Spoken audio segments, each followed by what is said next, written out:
কি খেল দেখালেন, আমি তো পাগল হয়ে যাবো দাদা। কেন আমি কি খেলে বিশ্বাস করুন, এই যে আমাকে একটু এই টুকটুকি টিং টিং হিংসে করে দিল শুধুমাত্র আপনার জন্য দাদা, বিশ্বাস করুন। টুকটুক করছে না তো? না ঠিক আছে দাদা, কি হলো? দেখেছেন তো এই অবস্থা। আপনার টেনশন হচ্ছে না দাদা এটা দেখে? আমার না, আপনার আছে, আপনি কত সুন্দর স্টাইল করে দিচ্ছেন দাদা, আমার তো নেই। তবে দাদা, জীবনে তো সবার চলার পথ থাকে, আপনি আপনার চলার পথে আপনার লক্ষ্যে পৌঁছন, এটা আমরা দর্শক বিন্দুদের পক্ষ থেকে, আমার পক্ষ থেকে ভগবানের কাছে এটাই প্রার্থনা করি। আপনাকে আরো বড় জায়গায় কিছু আমরা অবশ্যই দেখার।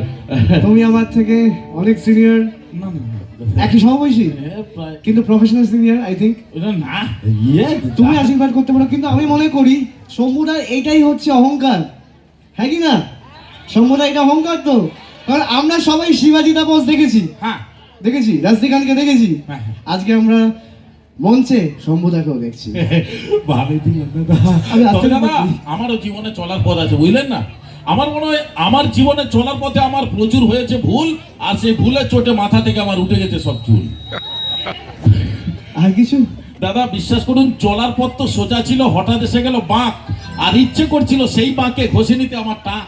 কিন্তু হেগে দিল তো আমার মাথায় এক গাড়ি কাক। কেন বলুন তো টাক? কেন? দাদা একটু জিজ্ঞেস করবেন না, বলেন। কেন টাক ঘষে নিতে ইচ্ছে হচ্ছে? কেন? দাদা, কেউ বলে এটা খেলার মাঠ, কেউ বলে ফুটবল। আচ্ছা। আপনার তাই মনে হয় দাদা? কেউ বলে এটা খেলার মাঠ, কেউ বলে ফুটবল, কেউ বলে না রে ভাই এটা তো পিতলের গামলা, বাড়ি নিয়ে পালিয়েছ। কত টেনশন। বৌদি হাসবেন না, এটা পিতলের গামলা, আপনারাই বলুন। আচ্ছা হ্যাঁ বলছি, দেখুন হ্যাঁ নিয়ে যান, ঠাকুরের কাছে ভোগ নিয়ে আবার তরমুজ কাটি রাখবো।